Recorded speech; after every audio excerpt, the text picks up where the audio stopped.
everybody, I hope you're doing well. I'm Afefe with Touch by Tarot and Beyond. I'm an intuitive tarot reader. I do lots on this channel around personal growth, just different spiritual topics. And I also, because I'm a former journalist, I dip my toe into politics occasionally. Today, I'm taping this on Saturday, the day of the February 24th, day of the South Carolina primary. Safe bet to say that Nikki Haley is not going to pull it out. I'm curious. I'm going to go to Spirit and just see, how bad is it going to be? We know that she only lost in, New Hampshire by 11 points, which really helped her donors stay by her, etc. I also saw some stuff in the news this past week or so that there have been some Biden donors, bigwigs, who have put some money Nikki Haley's way. Not sure how much, not sure how true that is, and also not sure the extent to which that's going to help her. What we do know is that, I don't even want to say if, but when she loses the South Carolina primary, that money's going to start to dry up. She, of course, has sworn up and down that she's not going to give up the fight. That's what she has to say right now at this juncture. But we all know the difference. If she does not win her home state, or at least come really, really close, she's got to do, I think, better than that 11-point spread in New Hampshire. She's got to come in super tight, 5-6 points maybe. And if she doesn't, if he wins this by, over a 15-point spread, in fact, I'm going to go to Spirit now and ask about that. If Trump comes in South Carolina over 15 points, then Nikki Haley can hang it out. I feel pretty, I think that's pretty certain, because it's going to come down to money, and she's not going to be able to continue to attract donors. Spirit, the South Carolina primary, will Donald Trump beat Nikki Haley by more than 15 points? And we have maybe not. We have the Eight of Swords and the Ten of Swords. I'm kind of liking that. And the Four of Wands. He will win. It's questionable about whether it'll hit that higher benchmark. So will Nikki Haley stay in the race past tonight's South Carolina primary? Will Nikki Haley stay in the race past the primary tonight in South Carolina, or today in South Carolina? And we have the Four of Cups. It ain't looking good. So one way or another, and we have the Emperor. Yeah, that's who.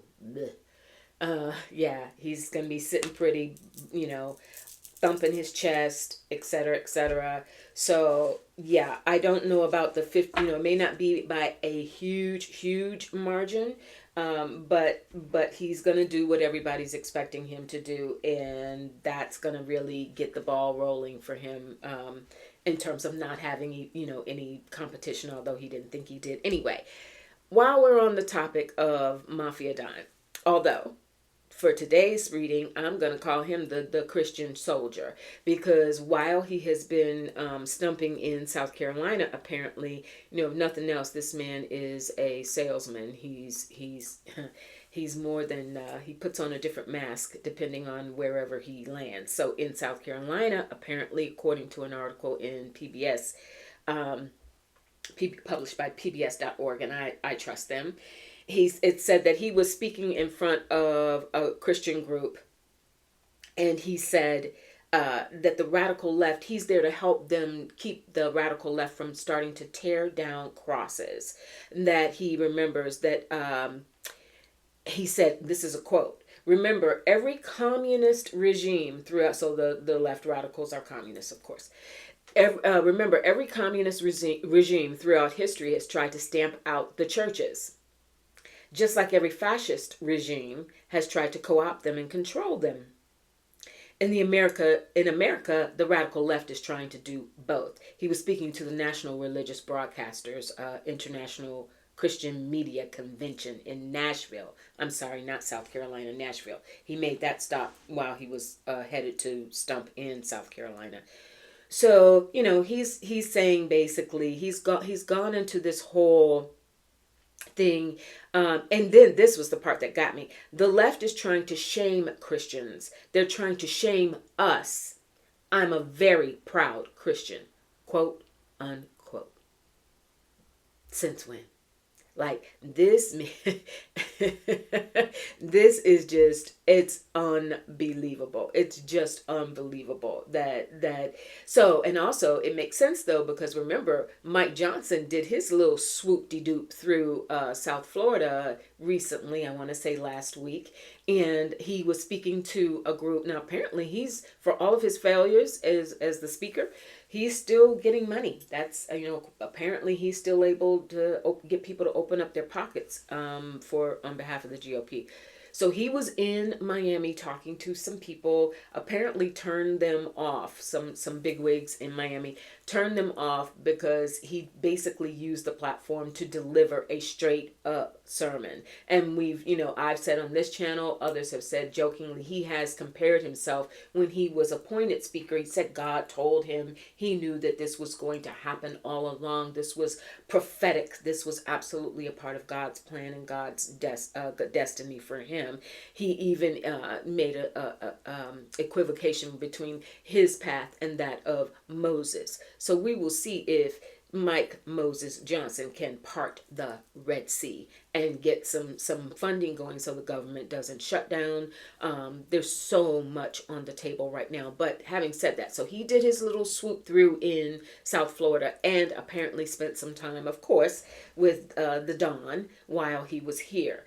I think there was a lot of conversation. Doesn't take a rocket scientist to figure there was a lot of conversation that took place around the advantages that that Trump could have, especially as he stumps through places like South Carolina with the evangelicals.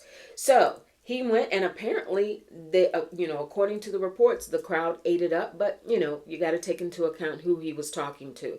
But it's this notion that clearly, I am a Christian. I'm a Christian. Since when? When? Tell me when. Tell me one biblical reference. Mike Johnson will get up there and quote the Bible left, right, and center. We've seen Tim Scott do it. That's who else is in his ear. I forgot. That just pinged me. Thank you, Spirit. Yes. And so, because Tim Scott is looking kind of, sort of, maybe. Let's go. Let's ask. Is Tim Scott going to be Donald Trump's pick for vice president? Will Tim Scott be Donald Trump's pick for vice president? Is Donald Trump going to land on Tim Scott as his pick for VP, as his running mate? Because we know Tim Scott can't string two sentences together without including a quote from the Bible. Page of Cups, well, he's certainly been up in there, skinning and grinning, and strength. Strength, you all. And I also wonder about the timing of that. I don't know. I'm not familiar enough. Maybe some of you will know when they have to declare their running mate. Because the strength is ruled by Leo. So that would make me think if this is related to timing at all of the announcement. And if it can wait that long, this would be around July, early August. But you have to have time for debates, etc., etc. Ten of Swords. He's got some worries about how, but there he is. That's him. I always pull the Emperor for him, and I hate that because I love tarot, and I don't see him as an Emperor. But the Emperor can, when it's in some funky energy, it can be that all about me. I am that person, over the top, narcissistic, egotistical. So yeah, shoe fits, wear it. Of course, that brought to mind that $399 sneaker situation, which I'm gonna tag on that for a moment because well, we'll get there. The whole black thing that he's doing right now, as a woman of color, I'm like, ooh. Tim Scott, the Hangman. No, he hasn't completely made up his mind right now, but Tim is definitely, I would say, to the extent that he's narrowed it down to his top 2 or 3, Tim Scott is right in there because what got me there was that reference to the evangelical movement. I think that, increasingly part of Trump's strategy is to attract. It's not just the MAGA faithful who, we're all being persecuted for being patriots. Now we're being persecuted for being Christians. We're being persecuted for being people of color. Just, woo! All right. So having said that, he also, I have a piece here that I saved. He also, now this was, he did say this in South Carolina. He was stumping. I don't know if it was yesterday, Friday. It was either Thursday or Friday. He was stumping. And he says apparently there were a number of black Republicans in the audience. And he says, he told them, this is a quote, when I did the mugshot in Atlanta, because remember when he was finally charged, and we did he did the whole parade to the Fulton County Jail to get his fingerprinting and his mugshot. And he says, when I did the mugshot in Atlanta, that mugshot is number one. And you know who embraced it more than anyone else? The black population. He goes on to talk about the justice system and how he feels that blacks can relate to him even more because of the fact that they are often disproportionately affected by, the justice system and imprisonment, etc. So then he goes on to say, this is Joe Biden's worst nightmare, a room of hundreds of proud black Republicans. I mean, it's a lot. And then he says, he's talking about the lights as he's looking out at the audience, and he says, the lights are so bright in my eyes, I can't see too many people out there, but I can only see the black ones. I can't see any white ones. That's how far I've come. Let me put this down before I break it. Yeah. So the racial pandering, and we also knew, I felt it, and I went to Spirit on it, did a short video earlier this week about it because I felt that it was extremely insulting. Apparently he announced these $3.99 gold top sneakers, horrible looking, look like they could be $12.99 and on a Walmart shelf. But he did this in Baltimore. The whole movement culturally is, they're called sneakerheads.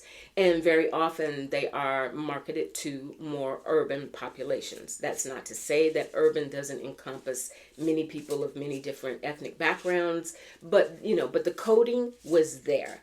And he's come out more forcefully with this coding because he is trying to attract the black vote and minority vote, people of color, but specifically blacks when he's in places like the Deep South.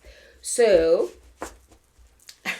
I just can't imagine that people are buying it, that folks are buying it. But I want to take a look at that and see if in fact his support is growing or if this is just a ruse. If his support among minorities, particularly within the Deep South, if in fact it is growing, if that can be a problem for Biden, because we know that traditionally, Biden has been able to count on the black vote, especially in the southern states. So we have temperance and the lovers.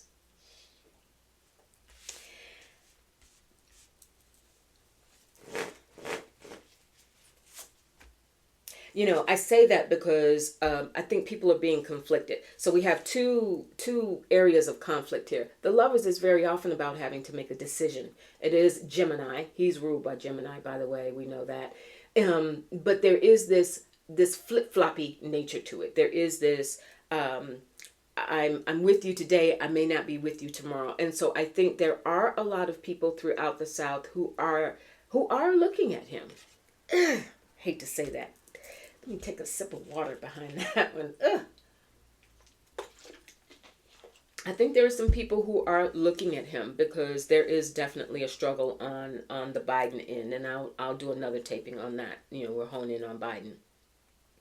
But this Two of Swords feels very much like there are people who are conflicted. And remember, the Two of Swords very often comes with that blindfold because it is a feeling of being indecisive. And it is also sometimes a message where you're not willing to see all of the truth so that you can make a decision. And I think there are some people who may be putting on some blinders around him because I started out with that temperance card, and the temperance is alchemy. The temperance is, he's not so good, but he's not so bad. I don't know how I feel about Biden. I'm listening to him, kind of at least making me laugh, something like that. There are some people who are being misled and entertained, you all. I don't feel like their numbers are going to be large enough by any means. I think, but it's just a shame that in this situation where we need Joe Biden to get absolutely every single vote imaginable, that some people could be led astray by this charlatan. The Seven of Cups. So that's another indication that, yeah, there are some black voters in the South who are waffling and who are maybe being tempted to drink the Kool-Aid. I don't think that there will be enough of them to make any kind of demonstrable shift. But it's also sad to see any of them get led astray, because again, this race is going to be, if Trump is still around for that race, and there have been some questions around that for the actual election in November. There have been some questions around his health and whether how well he will hold up. But it's a shame to think that any votes could be lost because of this Christian, I'm one of you, I know how it feels to be persecuted, etc. We even heard him have the nerve, the gall, to make comparisons, to use the murder of Alexei Navalny and say basically, hey, I get it, I get it. I'm over here in America being persecuted on a daily basis. Like, the man just, whoa, whoa, whoa, whoa, whoa. All right, I'm going to spray some rose oil, just sweeten up the vibe a little bit for both of us, for you and for me. There you go. And then I do want to look at Fani Willis. So Trump's team does what Roman's team, I guess, ran out of gas. And so Trump's team in Georgia has taken over and kept, decided to keep digging in on Fani Willis. Now they're saying that they have discovered some phone records, cell phone records, and maybe text messages, I'm not sure, between Fani Willis and Nathan Wade that predate when supposedly she hired him, and they admitted to having this affair after he was hired. So now there's all of this, push to prove that no, this was long before, which then could be a problem if she hired him while she was before, if she was already involved with him before he got on the Georgia case. These phone records. Now, of course, Fani Willis has already responded to it and said basically that's enough. There's nothing there. You can't prove that because we were in communication, or that apparently through the cell phone towers, they've done some location services on his phone and said he was within a certain proximity of where she lived at that time. Again, this is going back, I think, 2021. So, but her response is, listen, the fact that we communicated, you cannot say that, you don't know the contents of those communications. The fact that he was in an area where there are bars, restaurants, other things that may have been in proximity to where she was staying at the time, you can't prove that meant, whoa, we gotcha. I am asking Spirit, though, again, this is such a distraction. The optics are just not good. There are people who are extremely pro Fani Willis and those who are like, girl, you need to step aside right now because you should have thought it through before you did this. But I want to see, I'm asking Spirit, ultimately, is Fani Willis out? Is she going to have to step down, even if she is not disqualified per se, even if the judge doesn't, but is there going to be enough momentum around her as a distraction in this situation that in order for the case to proceed, she's going to have to bow out? We have the Seven of Cups at the bottom of the deck, so yeah, it's just nothing definitive at this time. She's looking also at all of the available means to. It's a chess match, and so she's now, she's probably got people examining what those records are, examining the extent to which that could be harmful to her, the extent to which she can still say, listen, at the end of the day, the fact that I had communications with him doesn't prove a darn thing. I got the Hierophant. She's we saw her. She's a tough cookie. She's not going to crumble even in the face of this. I think she may even double down. King of Swords, feels like that. What's his name? The judge, was it McAfee in that one? I get him, so many judges, so many cases, I get them mixed up. But if it's McAfee, 10 of Cups. Yeah. Okay. And 2 of Cups. From the legal standpoint, I think she's fine. She's not going to get disqualified. She met, she met that threshold. That's not what's going to happen. I do see this as continuing, though, to be a constant distraction. But I think for her, Queen of Wands, there she comes, as I said her. For her, she has thought this through and planned it, and of course she has her advisors around her, that she has a course of action to keep pushing the case through. And at a certain point, I think she believes that this is going to come across as an act of desperation, that the public, the court of public opinion will come down to a point where it's like, look, maybe this wasn't so smart. Maybe she, 5 of Cups, yeah. She's disappointed in herself. So for those who are beating up on her, like, girl, what were you thinking? She's disappointed in herself, because we also know they broke up. He was definitely not that kind of guy for her. When she said he told her all women could do was make him a sandwich to Fani Willis. It should have been over that day. We have the world card, as I said that. So, yeah, this is not the end for Fani. I think somehow, some way, Fani Willis is going to manage to stay in this case and is going to manage to bring it to trial. And in some respects, that's just going to be her greatest victory. And sort of another layer of icing on the cake to not only have played the role that she has thus far in bringing these charges, but also to be able to see it through. I don't see her going out. Yeah, 2 of Pentacles, 3 of Pentacles, that's her team. And the 3 of Wands, yeah, she's completely like, let's just keep going. Let's keep going. She's trying to balance the case as she continues to prepare for trial and prepare for the case or cases, because she did it against all those defendants. But then she's also this is her team building her work. 2 3s came back to back, 3 of Wands and 3 of Pentacles. So yeah, this is just, roll up, elbow grease. Let's stay the course. Let's stay focused. We see what this is. These are desperate maneuvers by crooked people who are standing up against some really terrible charges, and irrefutable. I mean, talk about phone records. Let's go back to the infamous phone call. What was it, 11,000 votes? Yeah. Can't deny that one. All right. Finally, Biden impeachment setback.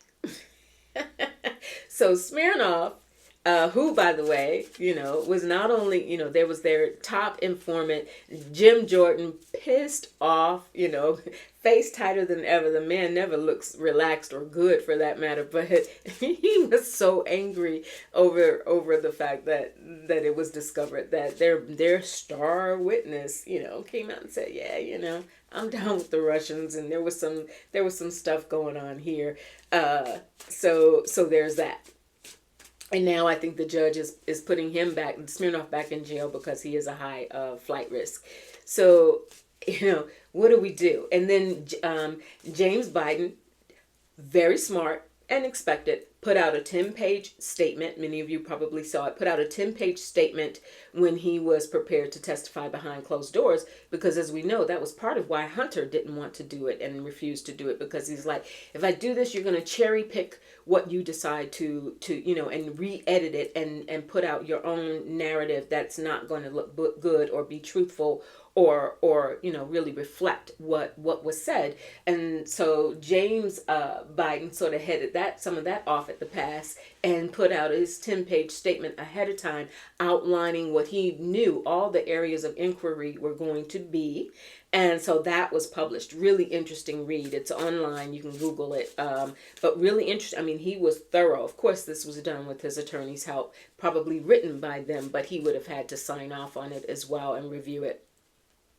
But he came, this is what happened. This is why, blah, blah, blah. Yes, the $200,000 was a loan. I paid him back. I know who I am. I don't have to, I don't have to use my brother in any way. So that was a wash. But what's next? Because they're still scrambling. And I think especially this election year, 2024, I have a feeling that maybe towards the summer, this is going to have to die down because they just don't have anything else there. They don't have anything else there. There is no there. All right, Spirit. Will the impeachment movement against Biden start to die down towards the summer? Now that they've launched their most confident attack. 9 of Wands. Yeah, they're getting worn down. 9 of Wands and 6 of Cups. Yeah, they're getting worn down. They're going back to review. That 6 of Cups makes me feel like they're going back to review some of what they thought they had in the beginning to see if they can, retool any of that, go into any areas that they hadn't previously covered. So they're still mucking around with what they think they can find, what they think they can, if there are any other witnesses, etc. They're still mucking around with it, but it's wearing them down. It is wearing them thin. And it's almost to the point that people just don't want to hear it. 10 of Cups. People just don't want to hear it. That feels like that feels like a celebration at the end of this situation to me. Spirit, is that true? Am I getting that right? Is that what this is? It's a celebration on behalf of Biden. Yes, the Fool. It finally releases him to be able to move on to other things and go in a different direction and get on with his life and live his life without that. So yeah, that time's ticking on that. I feel like in the short term, Spirit is saying they will continue to try and use it just to whatever benefit they can. For those who want to believe in, the Biden family, crime syndicate or what, for those who want to walk down that road, they've already made up their minds that they're going to believe that. That's fine. But in terms of it actually snowballing and developing into anything substantive, it ain't happening. All right. And then finally, I'm wondering, you all, Trump, remember when, so we all know that the GOP has been following Trump's lead around the border Ukraine deal, right? And that Ukraine funding had been held up because of the so-called, if you don't give us what we want on the border, we're going to hold up the funding. We thought it was worked out. Suddenly it wasn't worked out. Now we have heard 2 years into the Ukraine-Russia war, Ukraine has lost a major city and is really under pressure. They need the funding. They need the equipment. They need, and the European allies are like, yo, America, like, do something, because to some extent they don't even have, to the extent that they're ready and willing and are helping, they still, measurably, who's got the bigger hand to feed Ukraine? It is the United States. And I am wondering whether part of this tactic was really not about the border at all, and whether part of this tactic is something happening on the right, far right extremist, to indirectly help Russia for entertainment purposes only. Think about it. There's everything to gain. Trump's whole snide remarks about, I'm a Christian and we can't let these left fascists, communists take over, when his relationship with Putin is so well documented. It's, I mean, the hypocrisy, but it's not even veiled. It's like right there, evident. But I am wondering if, in fact, there's some tie there, that it's not even so much about the border. This holding up of Ukraine funds and support is not just about the border, but if there is some tie in or twist to actually, in some way, buying Russia the time.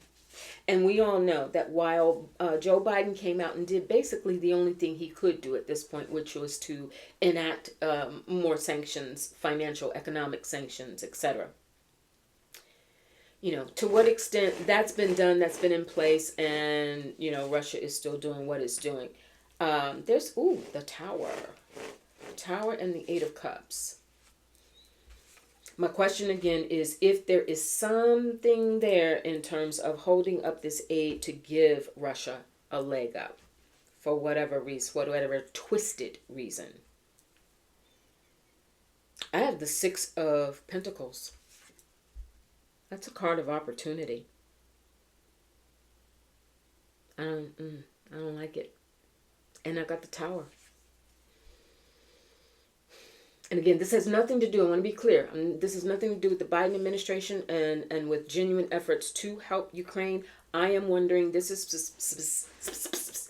specifically around whether the far right is either knowingly or unknowingly being duped into stalling in ways that ultimately are being designed to help Russia. Because it's taking me back. I don't know why I'm back on that Smirnoff thing as that witness in the Biden impeachment. Like, there were so many, going back to Hillary and there were so many ties to Russia when we get into these, tight political situations. And I just wonder. I have the Six of Wands and the Page of Pentacles. It's not a concerted thing. It's very, very, very, very, very covert. And it could even be that it's almost an aside, because remember, if increasingly the far right is leaning towards isolationist tendencies, and we don't need NATO, we don't need anybody, we just need to sit here on our own little island, on our own little continent, then the idea of protecting, Israel, different story. But and we'll deal with that on another day. But if there is this ideology that is increasingly developing around isolationist tendencies in the United States, then protecting our allies in different regions of the country, Middle East and otherwise, is that starting to is that starting to lessen in importance and not temperance? Among some it is. Among some it is. Because temperance is left and right, Democrat and Republican, global relations versus isolationism. It's all of that, and having to meet and create something in the middle of that. And so I just think we need to keep an eye on that, you all. I'd be interested to hear your feedback on it, especially from a spiritual perspective, psychic perspective, what kinds of hits or downloads you're getting around whether, in fact, some of this delay in Ukraine aid it's not just about the border, and it's not just about government spending. There's something else there, all right? All right, you all. I went on a little longer than I planned to. Take good care of yourselves. Stay safe out there, and I'll talk to you real soon.